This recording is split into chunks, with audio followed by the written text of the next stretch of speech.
keep your worlds apart. This is not good. Worlds are colliding. You know what happens then?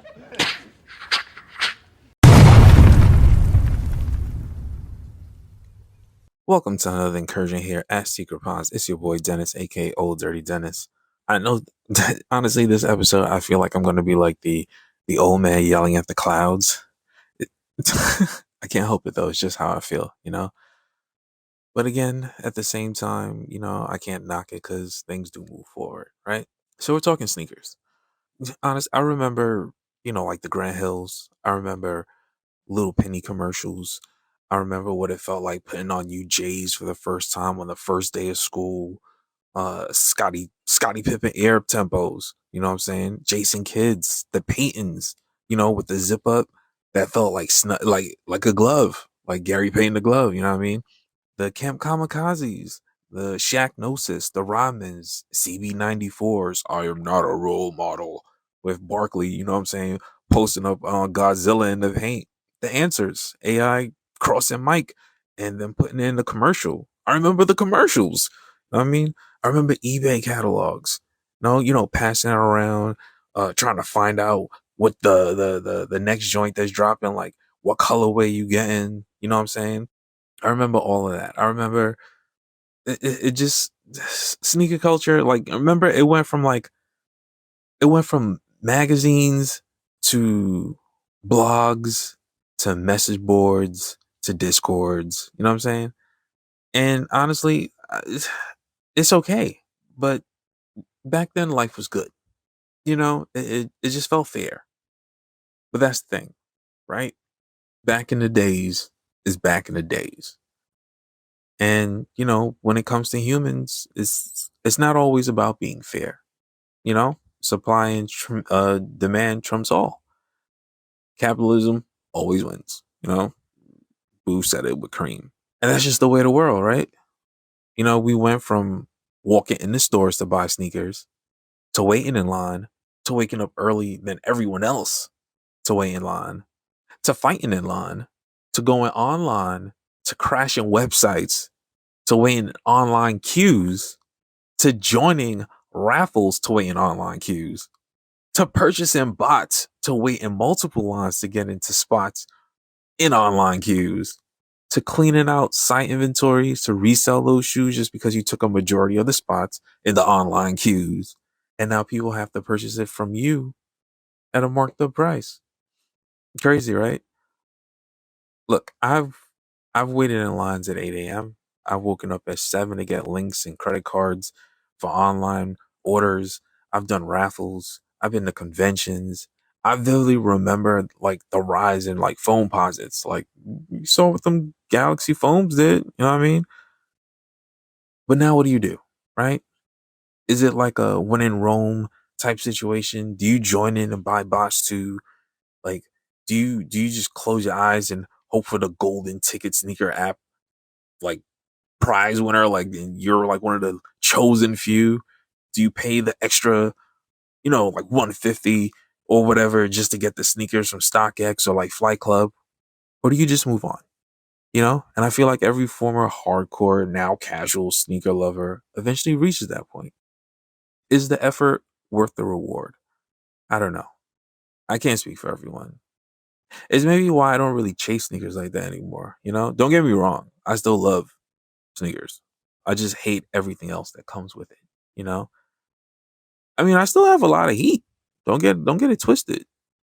I and you know, I've always kind of gravitated towards dunks, Hawaii's, De La's, Tiffany's, things, Sen Helps. I've been lucky enough to grab like many, I guess you could say, coveted pairs, you know, before the soul rush of the early 2000s. That's what I'm calling it anyway. And a lot of pairs I got at retail, you know, just with a little preparation. Some are worth 4 times that at minimum. You know, you guys got grails? Like, favorite shoe? Do you happen to own it? Or it's just something that, you know, you're still chasing after? I think I managed to get my hands on 2 pairs of Sen Helps, like the dunks. That's my personal grail, I would say. And why two? Well, the first one I wore to like my first ever concert, right? Rock the Bells, Rage Against the Machine, and Wu-Tang were like co-headlining at Governor's Island. And amazing, right? And like I've never been to Governor's Island before. So I was trying to put that shit on. Not gonna lie to you. I was trying to have that shit on. um, but here's the thing about Governor's Island. It's like a grass field, right? And this was kind of like in the summertime. This is like around when Summer Jam happens. And Summer Jam, if you're not a New Yorker, the Summer Jam curse is it rains every Summer Jam. And it just so happened to rain that weekend. Like it was like on and off, on and off. But eventually, like it started to pour. Nobody really cared too much because, you put on a poncho, you hide under somebody else's umbrella, whatever the case is. But we're also talking Rage Against the Machine. So you're going to get mosh pits. And if you allow rain to hit a grassy field, it's going to turn muddy. Then you get mosh pits, it's going to get really muddy. So people are jumping around, whatever the case is. And I'm looking down and I am up to my shins in mud. I have on Sin Help Dunks.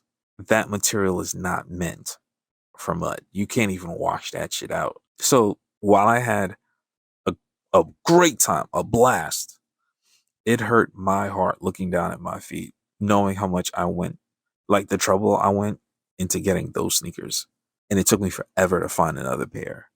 Like as soon as I came home, I couldn't even come in the house. I had to like throw these out the door and come in through socks because that was it. It was done for those sneakers. And I'll always remember that memory. And I guess you could say it's more of a pleasant memory now, knowing that I was able to get another pair, which I still have till this day. And I do wear sometimes and I still get compliments for. But I guess like maybe that's one of the things I was talking about when it comes to just, sneakers in general. It's cool to wear. Like, I mean, you're supposed to wear it. What I really mean is I'm not a fan of people who buy these sneakers and then just kind of hold it. It's meant to be worn. Granted, you don't want a traumatic experience like mine because it's not in every case you'll always get another pair. I just happened to get lucky that time.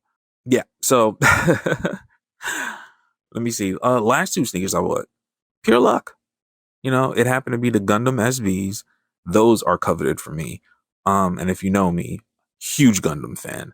I got tons of Gundam kits. I'm always posting step by step bills of different Gundam kits on like Twitter, like Instagram, and YouTube. I always try to put people onto Gundam kits. It's super fun to do. Maybe I'll do an episode on Gundam kits or just like toy collecting. I don't know. We'll come back to that. Yeah. And the other for me is the CB94s. I mentioned those at the top of the episode, right? I've always wanted those. Like I never had a pair like as a kid, and being able to get a pair as an adult after wanting those sneakers. And I think they released it once that I can remember, but I wasn't able to get a pair at that time. So I did get one recently, and I love them. I've always wanted those Barkley kicks. I think Barkley and Pennies have some of like the best sneakers on any line. I would kind of put those against like anything. Penny too. He's really slept on, like I said. Granted, he doesn't have as much as like Jordan and stuff, but I feel like he has like such a solid line. I kind of put him up against just about anybody, to be honest with you. But yeah, like I said, I got lucky on those 94s, and I did say to myself when I was attempting to get them, because I've been talking about those sneakers for like 10 years on Twitter. I did say that if I was lucky enough to get those, I was out of the game. You know what I mean? And so far, I stayed true to that. I regret not touching like another pair of like Brett 11s though, or the Freshwater Griffies or Bo Jacksons, and I'd really love to get my hands on them. But for the most part, I don't chase sneakers anymore. I don't even think I have the app on my phone currently. I don't know when new things are coming out. It's like I said, I don't want to say sneakers is a young man's game because I'm not old, but it just feels like so much work to get the ones that you do want, you know? And I guess there's still some value in not getting them because would you value it the same if you got all of them, you know? Sure, you'd be happy for a while, but eventually I feel like that would wear off and you'd move on to your new toy, you know? So, in a way, not being fulfilled is being fulfilled. Does that make sense? Because at least you always have a goal, something to keep striving and moving forward towards. Because if you accomplish everything, then you kind of have nothing. Hmm, that kind of sounded profound. Maybe that's a good place to end this. I think so. But yeah, if you guys are fans, like huge fans of sneakers, or you have like a really great sneaker story, please feel free to share it or shoot me a message or, leave a voice note or something on this episode and just, share your story. Maybe I'll circle back if I get anything and make another episode and kind of talk about what you guys got going on. Or just make an episode based on everyone else's memories. That'd be kind of cool. And just listen in on that. But yeah, as always, if there's anything you want me to talk about, reach out. I'm on all social media sites as Old Dirty Dennis. That's OLDIRTYDENNIS. You can find my art and greeting cards on Etsy. That's artbyden.etsy.com. That's DENN. Till the next battle, stay worthy. It's your boy. Peace.